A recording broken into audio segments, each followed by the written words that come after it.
Amics i amigues universitàries, en el 5è dia de competició dels Campionats de Catalunya Universitaris per equip 2020, ahir va ser el debut d'un esport nou, l'handbol, en la modalitat femenina.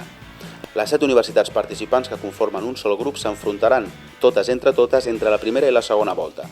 D'aquesta manera, després de la primera jornada, cada equip va disputar entre 3 i 4 partits al pavelló Oart de Gràcia de Sabadell.